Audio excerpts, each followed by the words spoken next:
murder, carjacking, extortion, robbery. You can't turn on the evening news without seeing a story about them. But there's another crime that we don't often hear about and goes unreported. Yet it's so rampant, it's being called the crime of the 21st century. It's the financial abuse of seniors. Each day, active, informed seniors are victimized by predators who rob and steal their money and property. The weapons these criminals use are not guns and knives, but the telephone, the mail, a sales pitch, or the manipulation of a close personal relationship. But no matter what tactics they employ, what's at stake is everything you've worked a lifetime to earn. It's time to face it. Financial abuse of seniors is a crime. Financial abuse occurs when individuals steal or exploit your money, property, or personal belongings.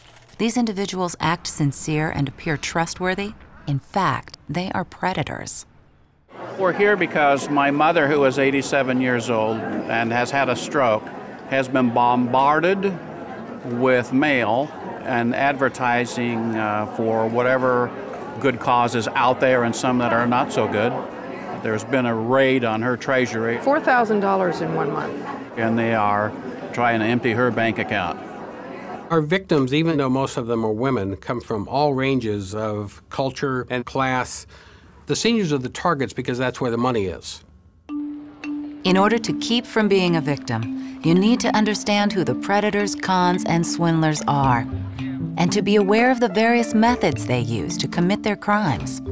Knowledge is power, and the key to beating these criminals. You can control your life and keep from being victimized by learning to identify the signs of abuse and then taking action to prevent it. For those seniors out there who say it won't happen to them, sadly, I know a lot of people in prison that would love to meet them. We, who are perpetrators of fraud, love people who think they know it all and who are unteachable. I was really taken. I've got 8 years of college. I thought I was intelligent. I got a call from Florida. If I'd give them $25,000, they were going to make me $1 million within a month or two. Victims of financial abuse come from all walks of life, yet share one thing: denial. Every victim originally once said, you know something, that'll never happen to me. Before you realize that it's a fraud, you're already sucked in and it's too late. This is a very scary business. Nobody wants to believe this is going to happen to them, but it can. I never thought we'd be taken like that. Never. You see these stories on television and you read about these things happening to other people, and when it does happen to you, the shock, the trauma, the feeling is unbelievable. Predators who target seniors can be divided into two groups. The first are people you don't know, strangers, men or women, young or old, all motivated by one thing only: to separate you from your money or possessions. Friendly predators are very skilled at what they do. They begin by trying to win your trust and confidence. They befriend you, get very personal, or even assume a position of authority.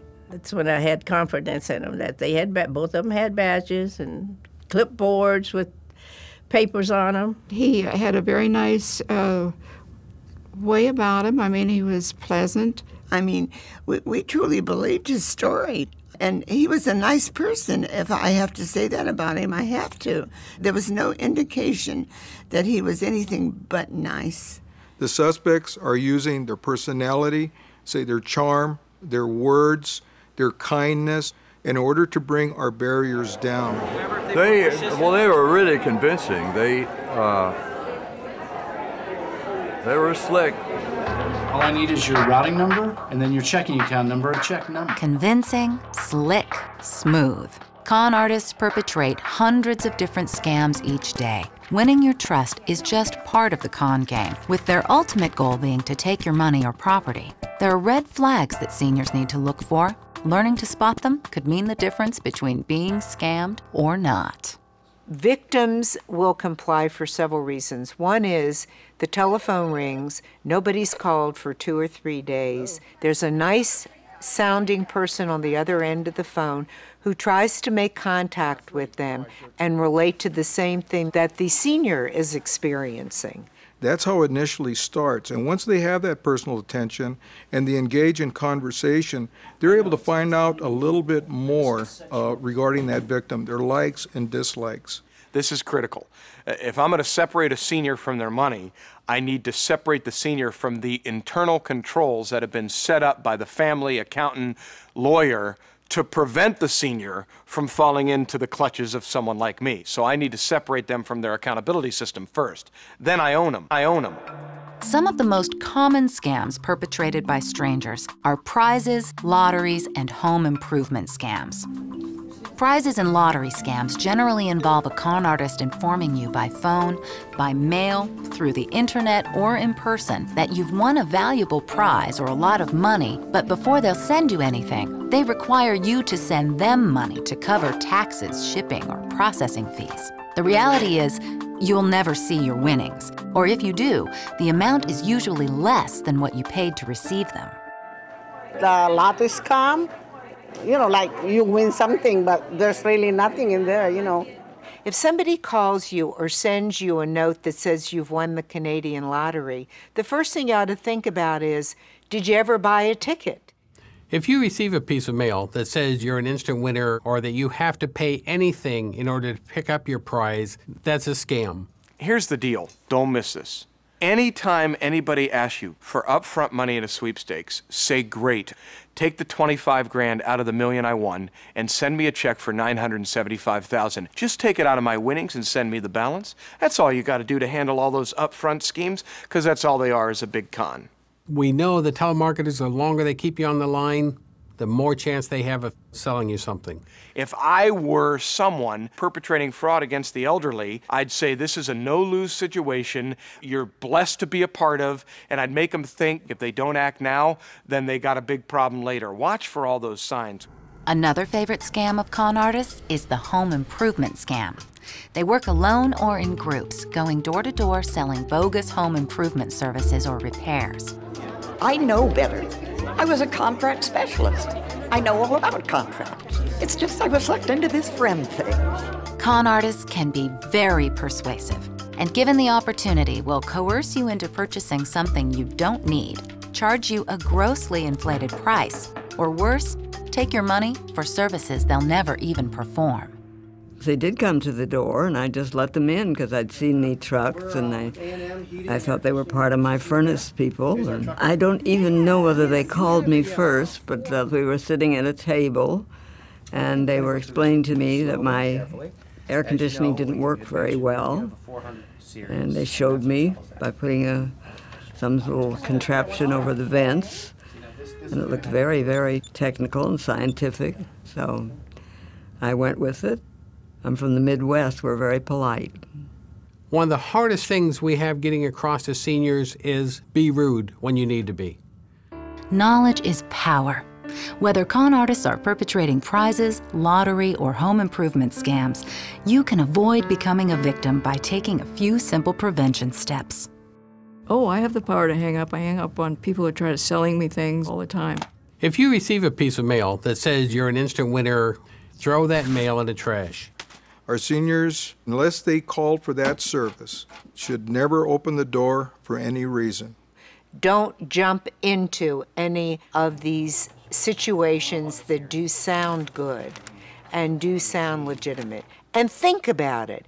Any sweepstakes offer, any offer for refinancing, home repairs, you bring in your son or daughter, grandson or granddaughter, or your lawyer and accountant. Never depart from your money, give personal information to people you don't know. It's just the better part of wisdom. Until now, we focused on con artists you don't know. Sadly, the second and most troubling group of predators who commit financial abuse today are the people you do know. Those individuals closest to you, family, friends, and caregivers. A lot of the crimes are committed by family members and people who the elderly trust.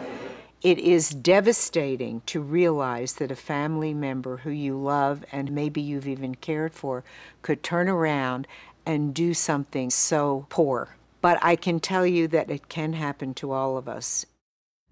It was my daughter and her husband.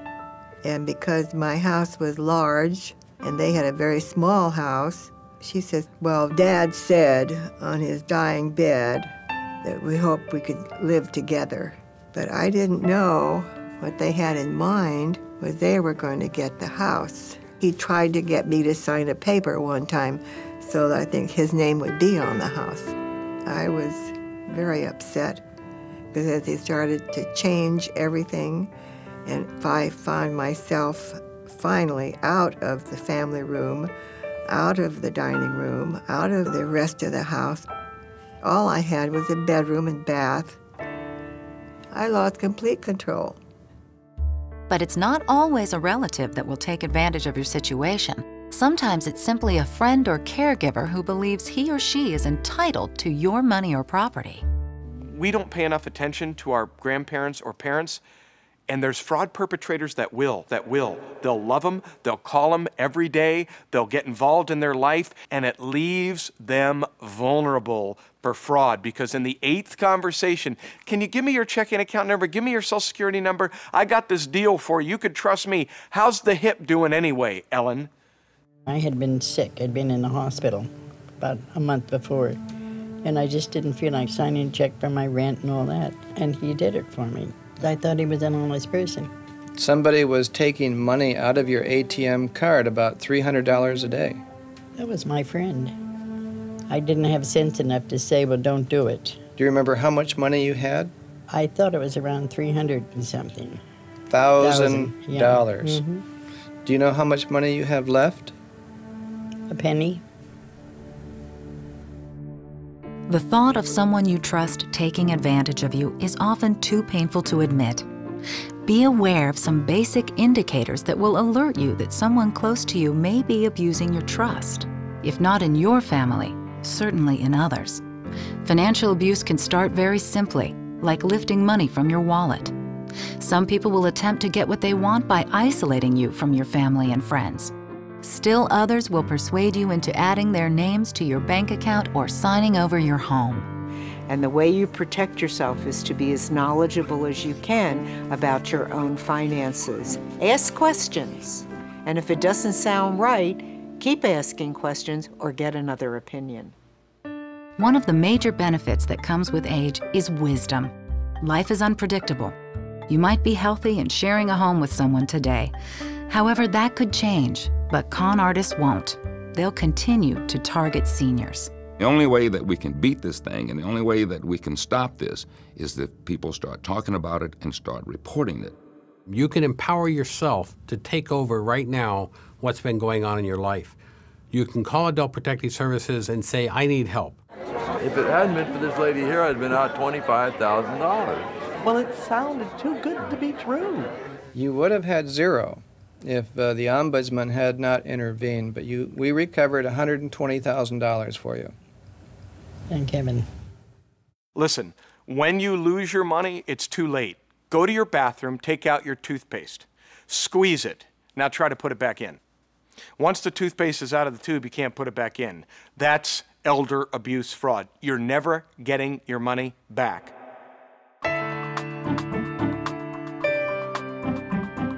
Financial abuse of seniors, whether committed by strangers or people you know, is a crime. There should be no doubt in your mind that even though you're a target, you don't have to become a victim. Keep learning all you can about the problem. Be alert to the signs that it may be happening to you. And share your knowledge and wisdom with other seniors. Together, we can prevent the financial abuse of seniors.